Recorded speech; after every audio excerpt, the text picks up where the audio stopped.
ನಗರದ ಸಮೀಪವಿರುವ ಮರಿಯಾಲದ ಬಸವರಾಜೇಂದ್ರ ನರ್ಸಿಂಗ್ ಕಾಲೇಜಿನಲ್ಲಿ ಇಂದು ನಡೆದ ರಾಷ್ಟ್ರೀಯ ದತ್ತು ಮಾಸಾಚರಣೆ ಕುರಿತ ಅರಿವು ಕಾರ್ಯಕ್ರಮವನ್ನು ಜಿಲ್ಲಾ ಕಾನೂನು ಸೇವೆಗಳ ಪ್ರಾಧಿಕಾರದ ಸದಸ್ಯ ಕಾರ್ಯದರ್ಶಿ ಈಶ್ವರ್ರವರು ಉದ್ಘಾಟಿಸಿದರು. ಬಳಿಕ ಮಾತನಾಡಿದ ಅವರು ರಾಷ್ಟ್ರೀಯ ದತ್ತು ಮಾಸಾಚರಣೆ ಕುರಿತ ಅರಿವನ್ನು ವಿದ್ಯಾರ್ಥಿಗಳಿಗೆ ತಿಳಿಸಿದರು.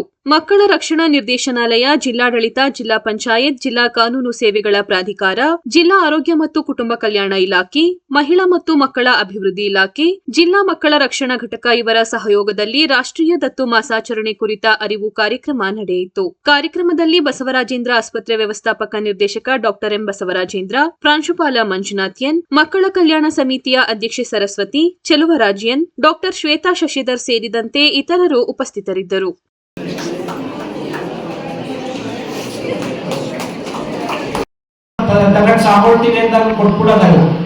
ಅದು ಯಾಕೆಂದ್ರೆ ನಿಮ್ಗೆ ಮಾನವೀಯ ಮೌಲ್ಯ ಮರಿದೆ ಮಗು ಕೊಟ್ಟರೆ ಸಾಕೋತಾರೆ ಅನ್ನೋ ಉದ್ದೇಶ. ಬಟ್ ನೀವು ಮಗು ಭವಿಷ್ಯ ಹಾಳು ಮಾಡ್ತೀವಿ. ದಯವಿಟ್ಟು ಕಾನೂನುಬದ್ಧವಾಗಿ ಯಾವುದೇ ಆದ್ರೂ ಕಾನೂನುಬದ್ಧವಾಗಿ ದತ್ತು ಕೊಡಬೇಕು.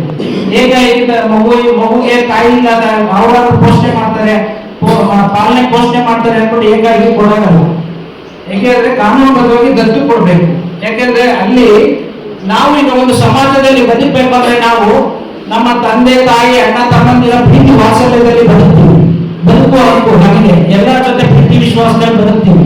ಅದೇ ರೀತಿ ಬದುಕಿ ನಾವು ನಮ್ಮ ಕಷ್ಟ ಸುಖ ಹಂಚ್ಕೊಂಡು ಮುಂದೆ ಎಜುಕೇಶನ್ ಮಾಡ್ತೀವಿ. ಎಜುಕೇಶನ್ ಅಲ್ಲಿ ಆಮೇಲೆ ನಮಗೆ ನಮ್ಮ ಆಸ್ತಿ ಹಕ್ಕುಗಳು ಎಲ್ಲ ಬರ್ತದೆ. ಪ್ರೀತಿಯ ವಿದ್ಯಾರ್ಥಿಗಳಿಗೆ ನಾವು ಮಾನವೀಯತೆ ದೃಷ್ಟಿಯಿಂದ ಮಗುನ ಸಾಕೋತಾರೆ ಅಂತ ಕೊಡ್ಬೋದು. ಬಟ್ ಆ ಮಗು ನಮ್ಮದು ಭವಿಷ್ಯ ಆಗ್ತದೆ. ಯಾಕೆಂದ್ರೆ ಹಕ್ಕುಗಳಾಗಲಿ ಅವರ ಮಕ್ಕಳುಗಳ ಪ್ರೀತಿ ಕಷ್ಟ ಆಗ್ತದೆ. ಆದ್ರಿಂದ ಪ್ರೀತಿಯ ವಿದ್ಯಾರ್ಥಿಗಳೇ, ನೀವು ಮುಂದೆ ನಿಮ್ಮ ಕೋರ್ಸ್ ಮುಗಿಸಿ ಹೋದ್ಮೇಲೆ ಯಾವುದೇ ಮಕ್ಕಳುಗಳನ್ನ ಒಂದು ಮಾನವೀಯ ದೃಷ್ಟಿಯಲ್ಲಿ ಮಗು ತಂದೆ ತಾಯಿ ಈ ಮಗುನ ಬೇರೆ ಕೊಟ್ಕೊಂಡು ನಾ ಸಾಕೋತಾರೆ ಗುಟ್ಟಲ್ಲಿ ಅದ್ ಮಾಡಬೇಡಿ.